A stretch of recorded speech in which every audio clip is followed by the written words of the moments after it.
a deck like Reid because it makes his Bonfire Dams that much better. But Josh is going to be on the play. It looks like both players kept their opening 7, I believe. And Josh leads with the Woodland Cemetery. He does not have one of his mana accelerants, though. And what's going to be critical for Reid, as it traditionally is for Jund, is does he have a second turn Farseek? Yep. It sort of sets the table for everything else the deck is going to be up to, the pace of the game. And so not a great start here for Josh. He does have an Arbor Elf on turn 2. Unfortunately, he does not have a Forest in play to actually use it with just yet. So we'll see how that next turn plays out. Reid here just has a Blood Crypt. Looks like he has a second mana. Does he have that Farseek or potentially a Ground Seal? Is it Tragic Slip to take care of the elf? So not the worst shape for Josh. Again, he wasn't able to activate that Arbor Elf yet anyway. However, here we see a Mulch from Josh. And if there's any upside that the Junk Reanimator deck has in the matchup is that they have a lot of... Jund gives Junk Reanimator a lot of breathing room to get the Mulches and Grizzly Salvages and the graveyard value stuff online. Reid isn't going to put Josh under a ton of pressure, so Josh is going to be able to spend his mana in the early and mid turns doing things like this, mulching for a bunch of cards, possibly setting up his graveyard later with Grizzly Salvage. Yeah, and the good news for Josh is he also drew one of the Abrupt Decays that he has in his main deck, so if Reid does happen to have a Ground Seal, he does have an answer for it. So Reid just passes with a third land, and Josh drew what looks like another Mulch here. So like you said, he's going to start being able to craft a good hand here and make sure he hits all his land drops and get a couple of creatures potentially in his graveyard, along with an Embargo Rights possibly. So a juicy Mulch is followed up by a much less awesome one, but still, Josh has to be happy with the pace of this game. He's going to be able to set up a Thragtusk next turn with Restoration in hand, ton of mana to get towards Angel of Serenity.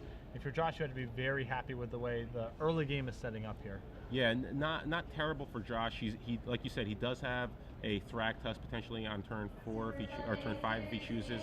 He also has a Restoration Angel to blink it, and he does have an Angel Serenity in his hand that can come into play later in the game. And he has plenty of mana, of course, because of 2 Mulches. So Reid here plays a Blood Crypt and plays a Huntmaster of the Fells.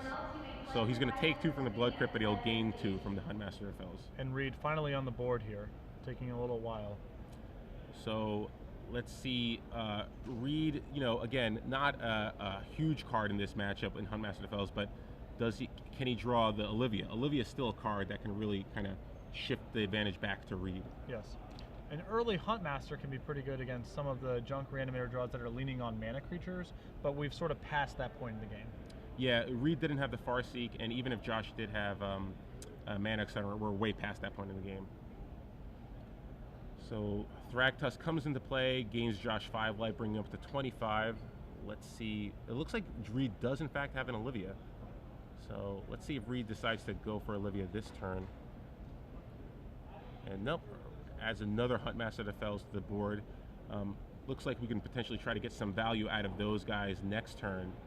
However, we do know that Josh has a Restoration Angel, so he will be able to blink his Thragtusk if he just chooses. Josh draws an Avacyn Pilgrim, giving him a little more mana to work with. And like we said, we know he has 1 Angel Serenity, and I believe he drew another one the turn before. So it looks like he has Angel Serenity times 2 and a Restoration Angel. And the pace that this game is being played at, Josh is going to be able to set up a very devastating Angel of Serenity potentially in a few turns.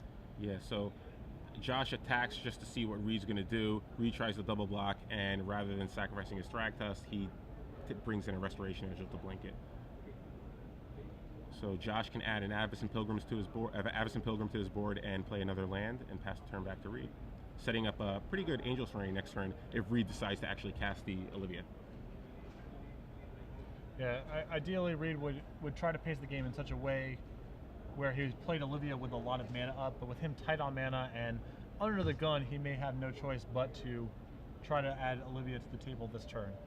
Yeah, we've seen Reid, be patient before, and I think that's exactly what he's going to do now.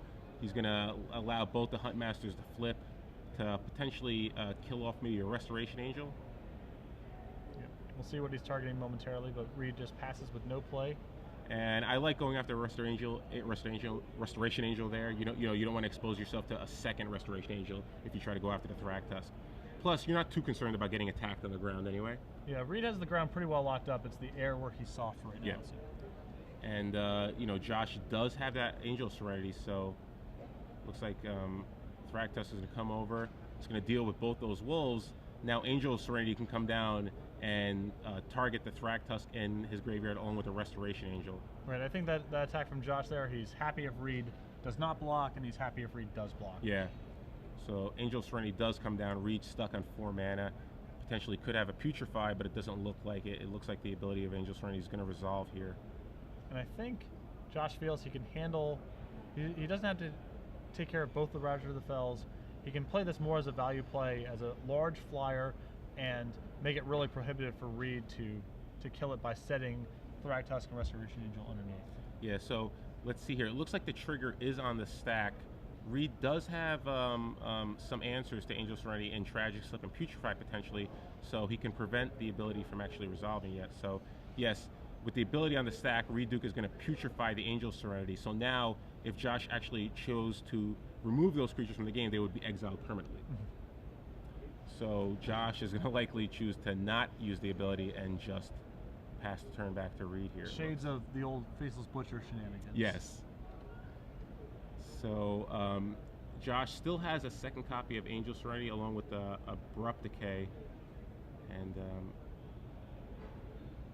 so it looks like, no, it looks like he did in fact remove them from the game. I think because now there's another Angel of Serenity in the graveyard, he's happy just removing the Ravager. He can set his second Angel on an Angel of Serenity in the graveyard the following turn. And so Josh did choose to let the effect resolve, effectively exiling the Huntmaster of the Fells permanently. He does lose his Thragtusk and his Restoration Angel, but like you said, he has an Angel of Serenity to get back next turn if he chooses. He can start setting up the loop, and with Reid stalled on lands, not really making any forward progress in the game, Josh at 26 life. Josh has the luxury of playing a slightly slower, more card advantage oriented game. Mm-hmm. The only tricky thing here is if Reid does have a second Putrefy, Josh basically doesn't have much more gas after that. Yeah. He has plenty of outs. There's, you know, obviously 4 copies of Burial Rites, and Grizzly Salvage is another card that can dig for those, but let's see what Reid does this turn. Does he commit Olivia to the board? I think the fact that Josh allowed those cards to get exiled gives Reid a little information as to what's in Josh's hand. Yeah. So he's probably going to navigate this turn as though Josh does have a second Angel Serenity. And here we see a Garruk. It's just going to sacrifice to draw Reid 4 cards. So we're going to bring up Garruk Primal Hunter on the screen for you. 5 mana, Planeswalker, starts with a loyalty of 3, and the -3 ability is draw cards equal to the greatest power among creatures you control, which happens to be Ravager of the Fells at a 4/4. So I think Reid is basically playing under the assumption that there is an Angel of Serenity in Josh's hand. Yeah. Since Josh is playing some sort of slow card advantage game, Reid kind of needs to follow him in suit. Yeah. So Josh does have a clear path to cast an Angel of Serenity here and actually get the other Angel of Serenity in his graveyard and attempt to start the chain, so to speak. Ravager of the Fells will get exiled along with an Angel of Serenity and a Fiend Hunter. They will all be placed under the Angel of Serenity, and now the path is clear for both the Beast tokens and the Avacyn Pilgrim to attack Reid down to 13. Yeah. And Reid's drawn a bunch of cards, but he's still bottlenecked on mana here, so it's going to be really hard for him to efficiently deploy all the cards that are in his hand when he's facing actually a lot of pressure on board. Yeah, Olivia would be a reasonable card, but again, he doesn't have that much mana to start getting it working. And at 13 life, you know, Josh is already threatening to attack for 12 next turn. So let's see what Reid decides to do this turn. He did discard a Bonfire of the Damned last turn. So not sure if he just doesn't think that card is really relevant here, or maybe he has another in his hand, which could be relevant a turn from now when he can do it for 3. So yeah, he may feel like he just doesn't have time for what you're describing. So it looks like, yeah, Olivia's going to come down here, and he does play a Blood Crypt untapped, dropping himself to 11, but it will allow him to ping a creature now. So let's see. Oh, so Josh draws a Grizzly Salvage, which he's likely going to cast. Can dig for another threat here. And it looks like there's a Thragtusk he can get. Ooh, a Vault of Archangels. Very good card there. Let's see what he decides to get. Vault of Archangels will effectively make any of his attackers a death touch, give all his creatures death touch and lifelink, so his Olivia won't really be able to effectively block any of them. Yeah, there was a risk there that actually Reid could make Olivia into a 4/4 and then actually trump all of Josh's 3/3s and then have time to find an angel, answer the angel, but Falls to the Angel, Archangel completely shifts that around. Yeah. So Reid might be in a position here where he might have to soak up. He actually has to block something here because he's at 11 because he took 2 from the Blood Crypt. So it looks like he's going to block a beast. And now are we going to get an activation of the Vault? Or is Josh just happy with passing the turn back and seeing what Reid does? He could always activate the Vault if Reid decides to ping something, which Reid can just ping the Absent Pilgrim here and kill it. If I'm Josh, I'm totally happy with combat resolving this way, so I would pass, and that appears what Josh has done. So now that Reid tapped out, he has to activate the Vault to kill off the Olivia, and he drops Reid down to 3 because 5 in the air came through along with the Beast token. So Josh still has that Abrupt Decay in his hand along with a Restoration Angel. And a ton of gas still underneath that Angel of Serenity as well. Yeah, so even if Reid does draw an answer to Angel of Serenity, he's still going to be getting back a second copy of Angel of Serenity along with the Fiend Hunter. Reid looking through Josh's graveyard here. It looks like he does have a Thragtusk, which can bring him up to 8 and block the Beast token.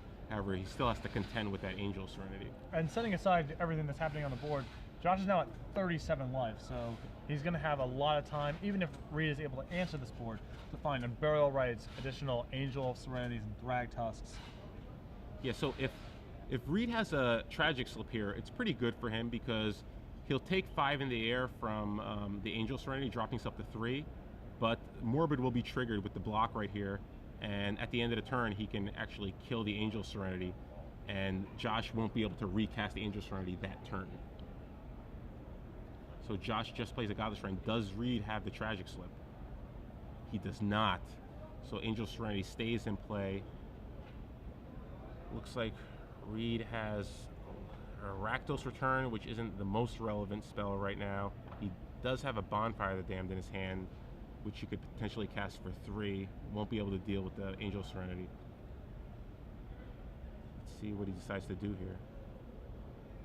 If you were Josh, would you have not attacked with your token last turn into the Thragtusk? Yeah, the risk of Tragic Slip that you just explained. I think you have to think. You really have to think about what's going on here. Reid has 1 mana untapped. The only card that can kill an Angel Serenity potentially is Tragic Slip.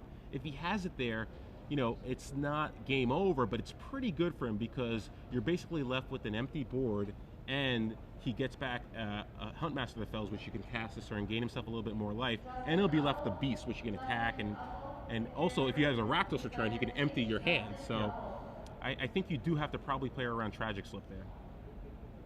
But fortunately for Josh, Reid did not have the Tragic Slip. And here we have the Olivia. So Olivia will be able to,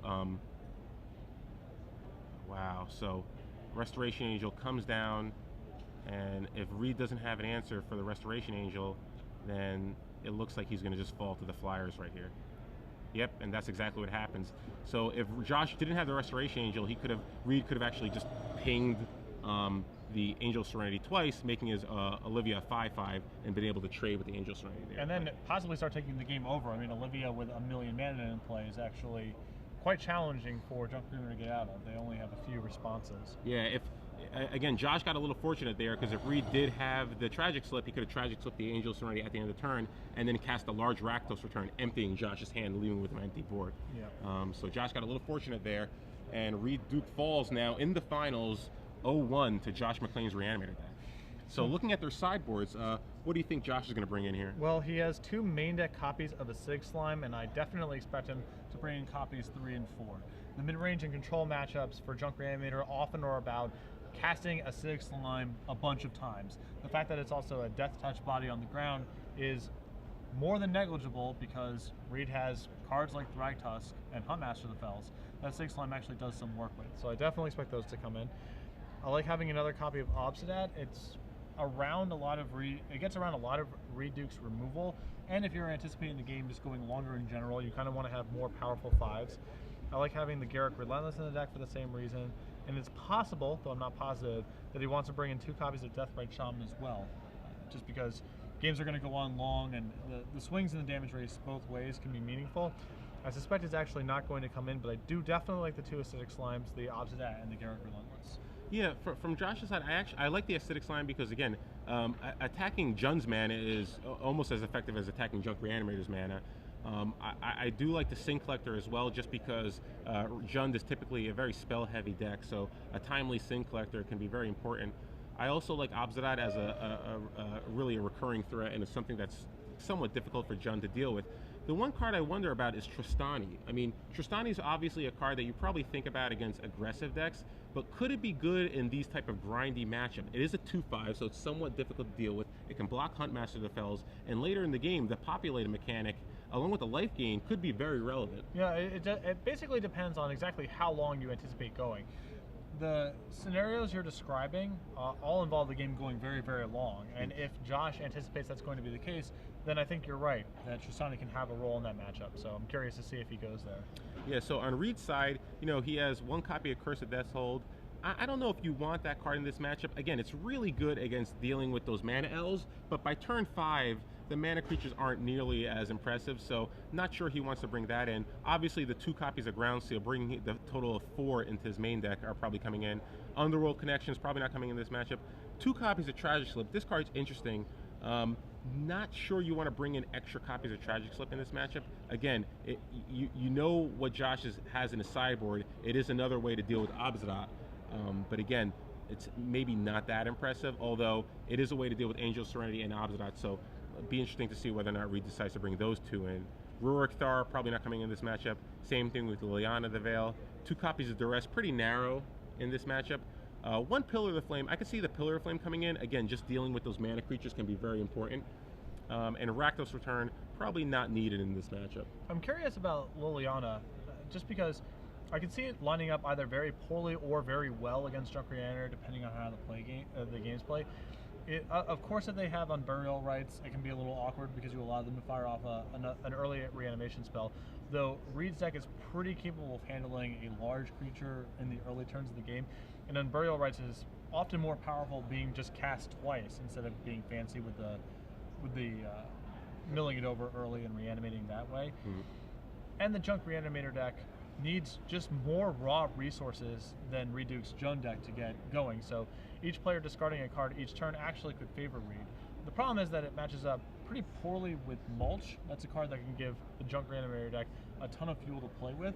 So in summary, there's a lot of spots where I can imagine Liliana +1ing over and over again being very powerful, and some spots where I imagine it's a line you can't even take. So I'm curious. If I was going to bring in a discard spell, I think the 3rd Rakdos Return might be the card I want to bring in, because we saw situations where it's one way you could actually break out of an Angel Serenity lock. If you Tragic Slip the Angel Serenity at the end of the turn and just Rakdos Return their hand, that is one way you can break out of the lock.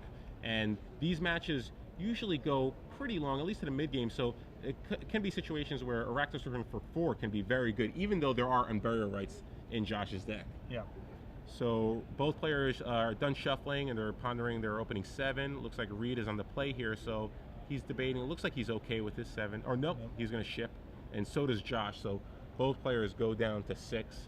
We've been saying this all day. In general, you figure the Junk Reanimator deck is probably a little bit better at mulliganing than the Jund deck. Just because of the presence of Mulch and Grizzly Salvage, sort of grease the wheels early on in the game to find the necessary resources. Yeah, similar to like blue-white decks that have cards like Think Twice and Azorius Charm.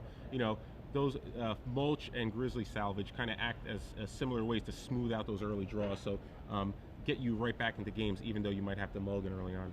The flip side is that the Junk Reanimator deck is, 3 colors. The mana base is a little bit stretched. It needs a lot of mana to operate, and it has a lot of expensive spells. So there's also hands you can mulligan into that just don't have the cards you're referencing and sort of just dead end. So I've seen it go both ways this weekend. I've seen it mulligan into Grizzly Salvage and Mulches and just be able to go. I've also seen it just mulligan into Angel Serenities and Thragtusks with nothing to grease the wheels and just sort of sputter out. And you also get those draws where you get multiple mana accelerant guys, so multiple Arborels or Avacyn Pilgrims, into a deck that has 4 copies of Bonfire Dam on the play. Yeah. So definitely a very risky situation, but it looks like Josh does have lands along with a Grizzly Salvage. So he has some of the cards that can get him right back into it. He's happy with his 6. Unfortunately for Reid Duke, down a game, he's going to have to go down to 5 cards now. Yeah, this is a doesn't really need to be said, but Reid in a tough spot. Yeah. Again, Reid does have cards that can get him out of this situation. You know, Farseek into Olivia. There's not many cards in the Reanimator deck that can deal with an Olivia early on. So Reid certainly has cards that can get him out of it. Same thing with a Ground Seal. You know, a Ground Seal cantrip, it can shut off a lot of Josh's deck. So let's see if Reid is happy with his 5-card hand, and if he can actually navigate those cards into a win here. Another issue with the mulligans is it just magnifies the power of a 6 slime in the matchup. Reid's down so many raw resources. He's likely to be missing land drops or colors of mana, or be more sensitive to getting Stone Rain in general. But if anyone can pull it out, Reid Duke can. Platinum level pro. Platinum level pro. Uranium level haircut. Reid Duke. So Reid Duke here looking over his 5-card hand. Yep. Begrudgingly keeps turn 1 Overgrown Tomb. And it looks like Josh is mulligan into a hand with all of his colors of mana, land drops, Grizzly Salvage, and Mulch, if I'm looking correctly. So pretty close to a perfect mulligan.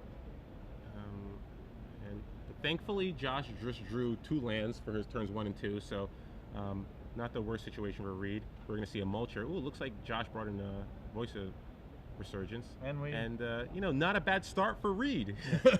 We got a turn 2 Mulch. Right. And missed all the lands. All right, and so we're both on 5 cards now. Yeah, so we're both on 5 cards. Didn't hit an Unburial Rites or really a fatty. So not a bad start for Reid. There's that Acidic Slime we mentioned. And it looks like he boarded into Tristani too. So Tristani could come down on turn 4 here. And I definitely like bringing in Tristani. Just the anticipation that the game's going to go very long. Yeah, I think it's going to go long. Plus, I just think it's a good 4-drop, especially a good follow-up to Huntmaster of the Fells. Sure.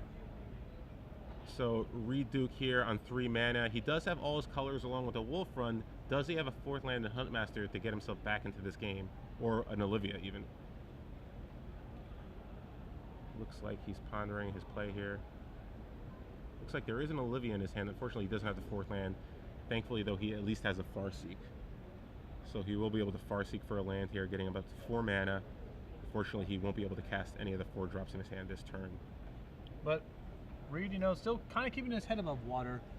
It's hard to know the actual scope of Josh's hand because, again, the pacing of this game is going to be very slow. But oh yeah, definitely not a bad situation for Reid, considering he hit the mulligan to 5.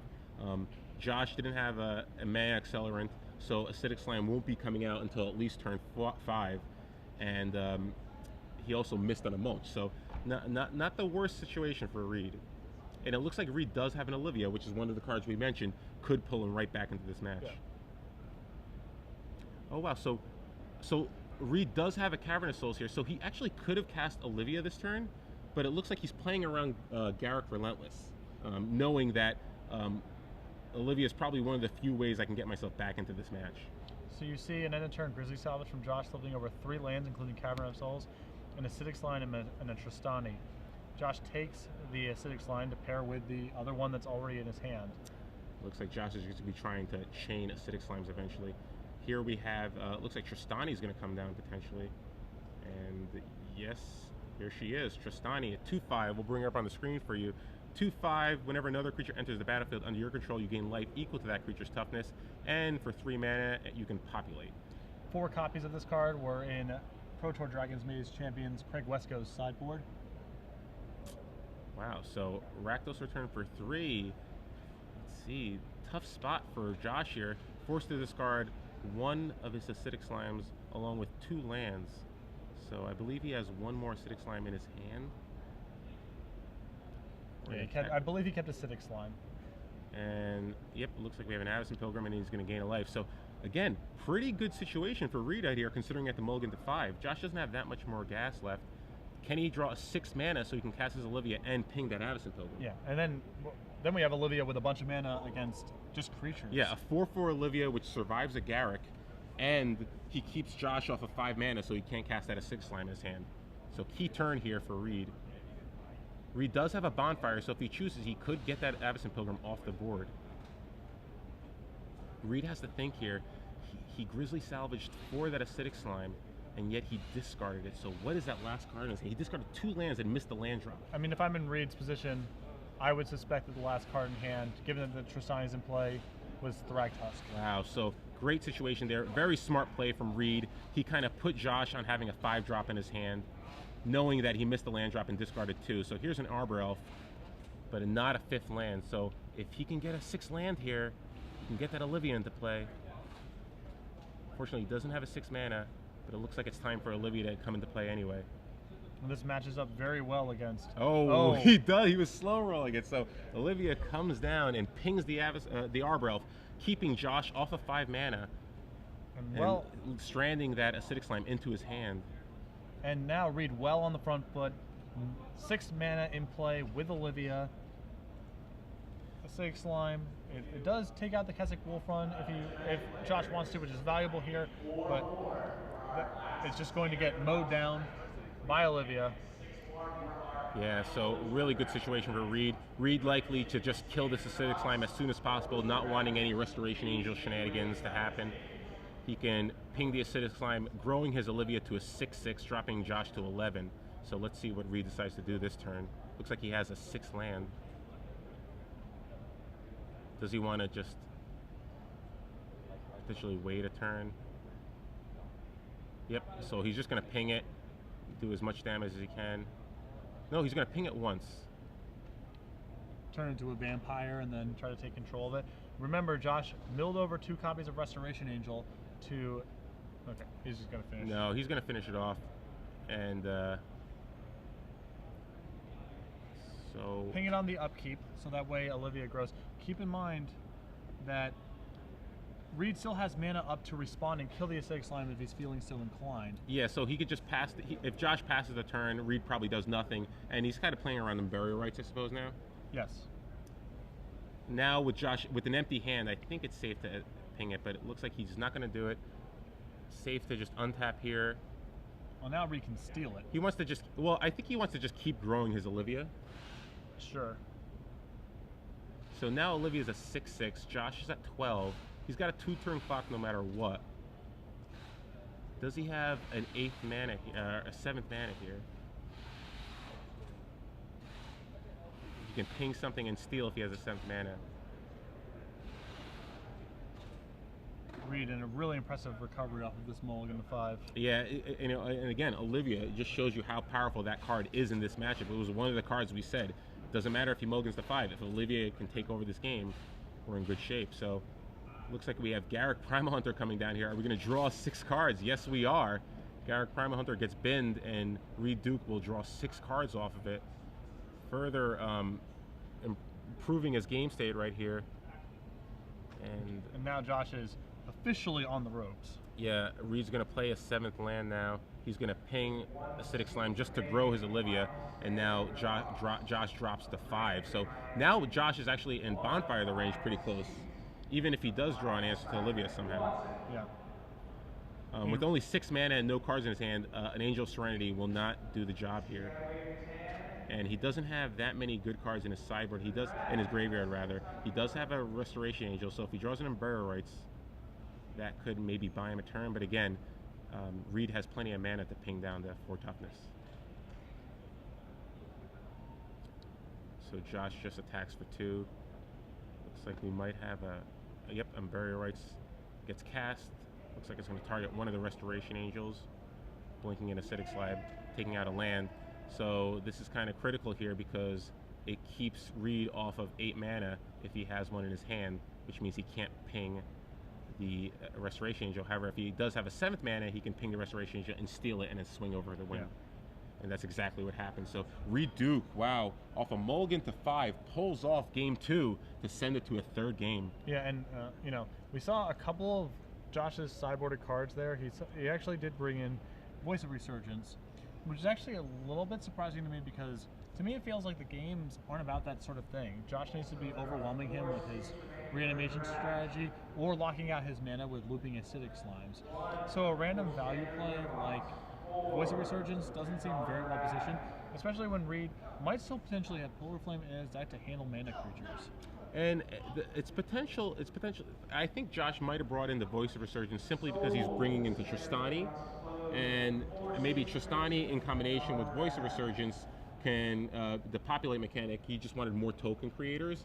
However, I agree with you. I don't think Voice of Resurgence is that effective in this matchup. And plus, I think Tristani on its own can be pretty good sometimes, especially if you're on the play now. You can go turn 3 Tristani, turn 4 Thragtusk. You know, you're going to gain 10 life, and then even if Reid does have an answer to the Thragtusk, you can start populating, gaining more life, getting more creatures. So I think Tristani's still fine. Not sure about the Voice of Resurgence. No, it is worth noting Tristani was very poor that game.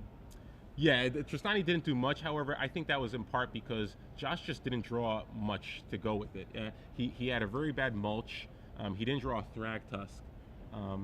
And Reid did have the Olivia. So ultimately, I think Josh has to be in the position where, okay, the only way Jund is probably going to beat me is if they get Olivia going.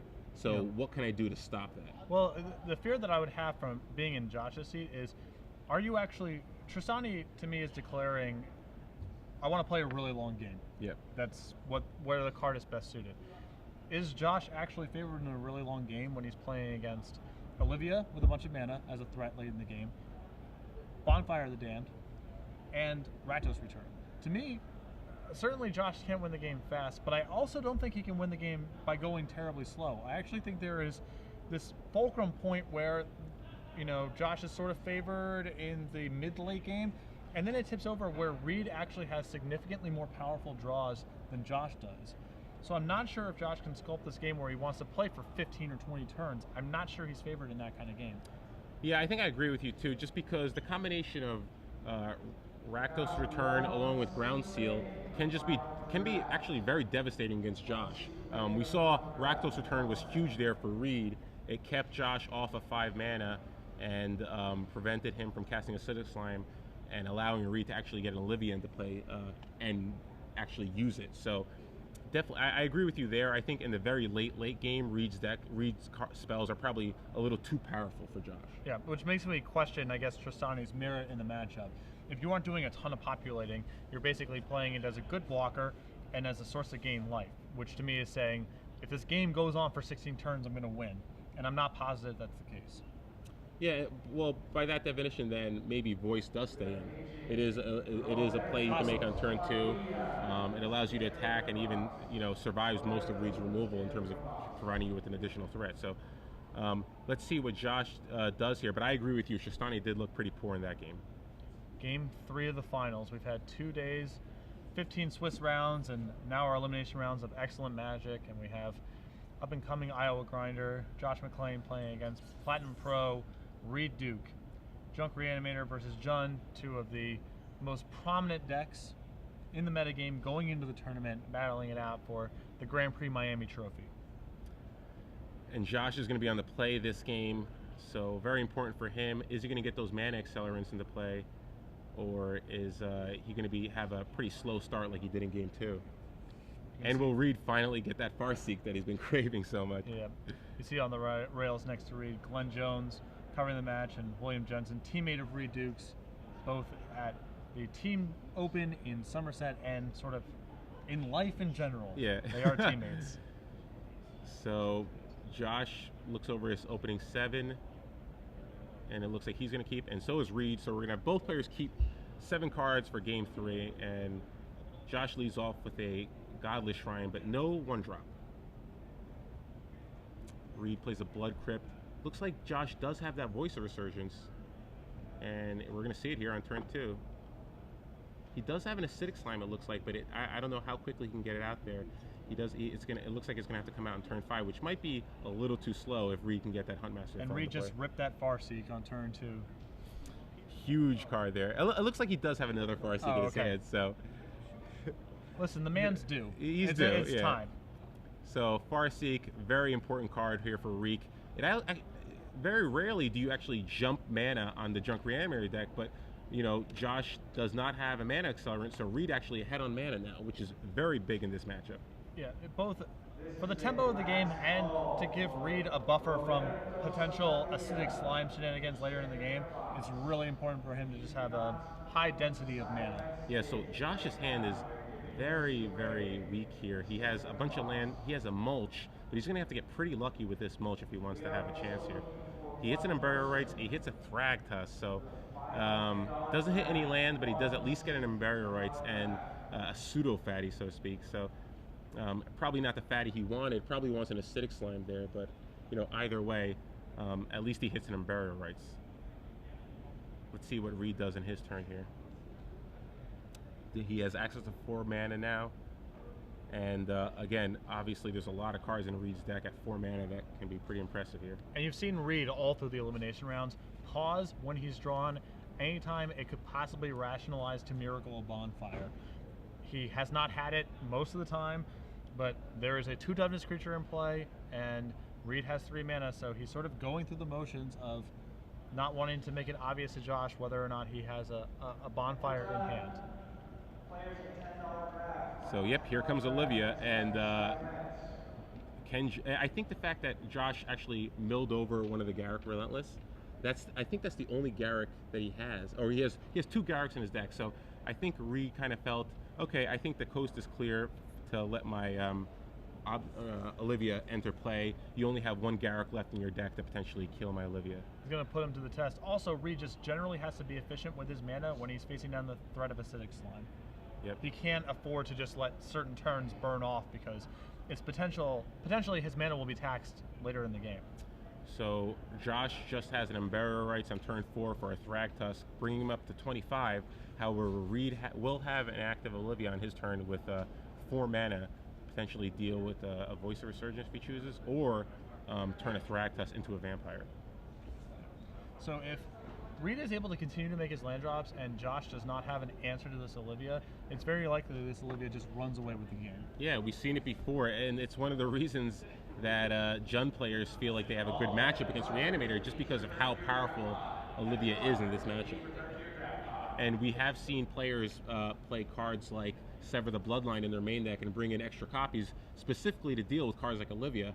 Unfortunately for Josh, he does not have Sever the Bloodline anywhere in his 75. Yeah. The deck is the Junk Reanimator deck, very soft to Olivia, as we've seen this weekend, and Josh's construction of the deck makes it even softer than a lot of builds typically are. And here we see Olivia is going to probably come over into the red zone and attack. Right now, it just goes to 3. Reid's not going to ping anything. He does have a Farseek. I'd be interested to see if he wants to just keep developing his mana here. But no, he's going to play a Huntmaster of the Fells. Does he have a 5th land? 5th land here will ensure that maybe he could at least start stealing vampires eventually. But does he have it? Yep, so he does have a 5th mana. So if he draws another land next turn, or if he has one in his hand, he could shoot down the Thragtusk. Yeah. And also worth noting that both Voice of Resurgence and Tristani, the sideboard cards that Josh has gone to, have felt very low impact in these games so far. Yeah, Voice of Resurgence really is not doing much right now. If Reid has a 6th mana, he's going to be able to play the 6th mana past the turn, allowing the Huntmaster of the Fells to flip, and just dealing with the Voice of Resurgence that way. We know Josh has a bunch of lands in his hand, but beyond that, I think he just has a Thragtusk as action. He does have an Acidic Slime too, so he will be able to keep Reid off of some mana. But Acidic Slime not as effective when your opponent already has the Olivia and the Huntmaster in play.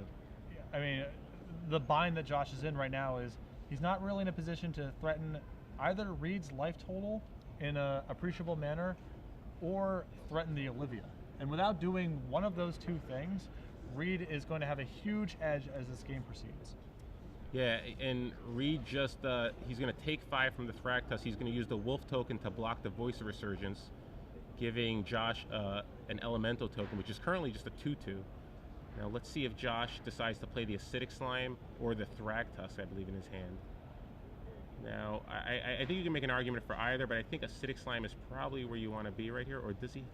Well, the risk that I feel with Acidic Slime is what happens if he plays Acidic Slime is Reid can go untap, shoot down your Acidic Slime, pass, flip Huntmaster, shoot down your Elemental token, and then Josh is kind of just out of it. Yep.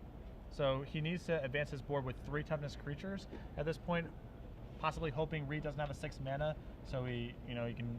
Olivia can't be too productive yet, So, not sure what Reid drew this turn, but still, he can potentially allow the Huntmaster to flip on Josh's upkeep and then ping one of the Thragtusk, killing the Thragtusk, shrinking the Elemental down to a 3/3. Well, it'll remain a 3/3 rather, but he will have a 4/4 Ravager of Fells that he can block with it. Yep. So Reid can choose to continue to attack with Olivia or leave it back as just a giant blocker. Yeah, a 6 land here would be great for Reid. Yeah, he really wants a 6 land here so he can start pinging down Thragtusk and making his Olivia 6/6. And he does in fact have a 6 mana. He's going to play a Blood Crypt untapped, dropping himself down to 13. So now he has 6 mana. He can activate Olivia 3 times. And if he wants, he can just pass the turn, allowing Huntmaster of Fells to flip. And for what it's worth, I have covered Reid in the finals of an Invitational, and I've never seen his pace of play as methodical as I've seen through the elimination rounds of this Grand Prix. He's being very patient. These games have been awfully complicated, and he's just ensuring that nothing gets missed. So Reid in a really good situation right now. He doesn't have to ping anything just yet.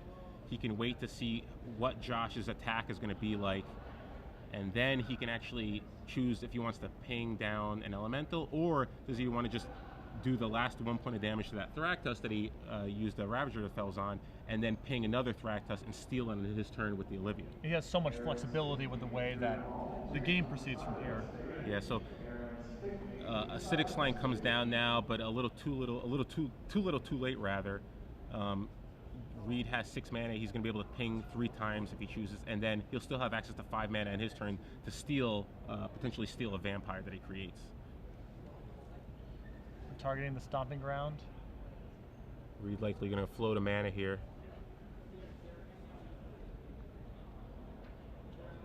Yep, he's going to finish off that Thragtusk. That Thragtusk still has 2 damage on it from the Ravager of Fells flip.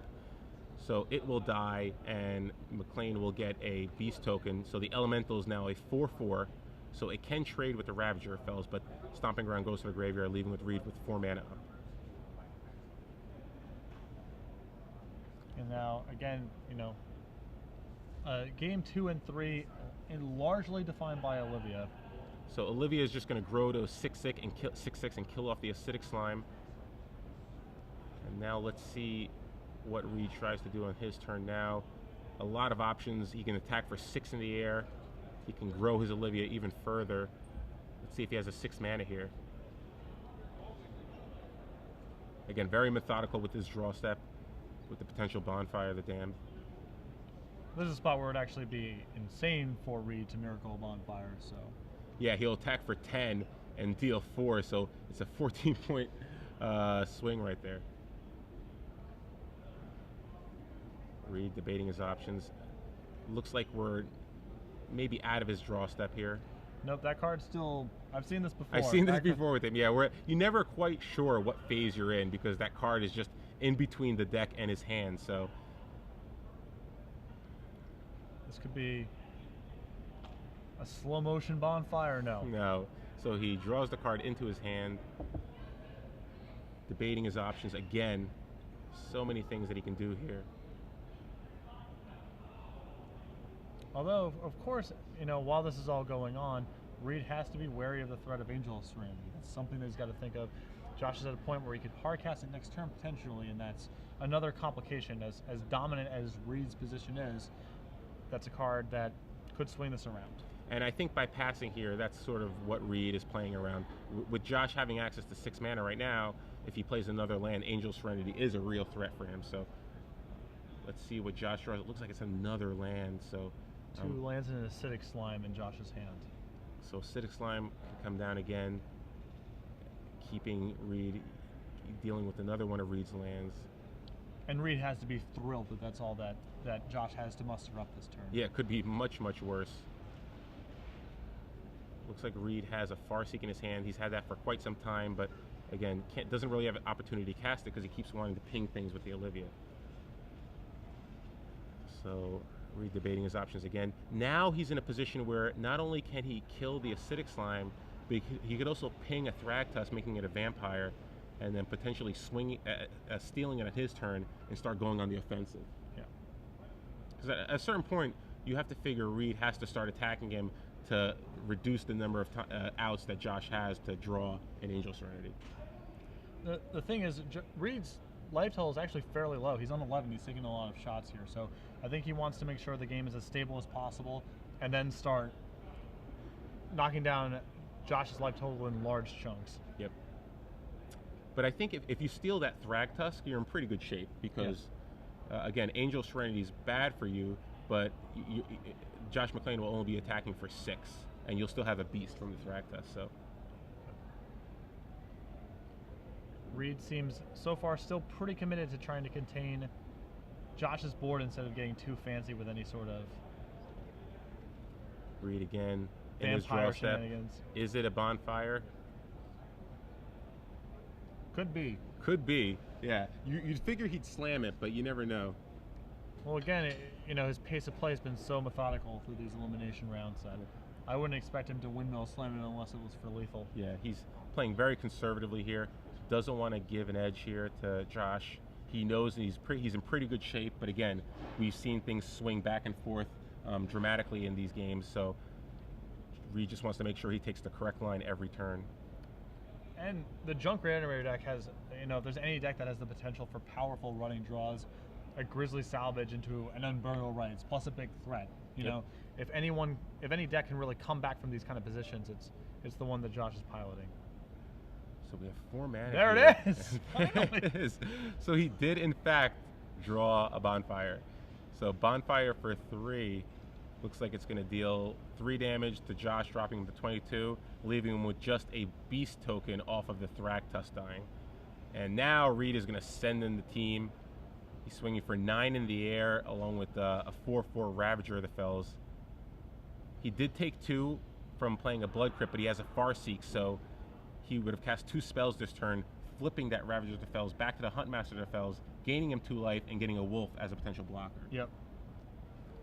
Sorry for you viewers at home that are used to more dramatic windmill slamming, spiking, throwing at the opponent, miracle bonfires. Reid Duke taking a slower pace of these things. Reid is not very dramatic. He just wins. Yeah. Reid's not interested in drama. He's interested in winning. So here we go. Ravager of the Fells flips on Josh's upkeep, bringing Reid up to 11 and giving him a Wolf token. Josh is at 9 life now, which is basically lethal to the Olivia. And that's an Avacyn's Pilgrim. This looks like that Olivia is going to deal the lethal damage on. I think it's an acidic slime. An Either way, though, it's not an answer to a Olivia. Green creature. It is a green creature that cannot fly. Here comes acidic slime. Going to deal with the Stomping Ground, and Olivia with 6 counters on it, and Josh at 9 life is looking to take out Josh McClain. Even in the face of victory, Reid Duke, so methodical, plays a Wolf run for value. Now, contemplating his attacks. Opponent dead on board, but opponent desperate for that Olivia to enter the red zone so he can extend his hand. But Reid begging for the sweet release of death. Reid's so methodical. There it is. Reid Duke attacks with a 9/9 Olivia Voldarian in the air, crowning him Grand Prix Miami champion.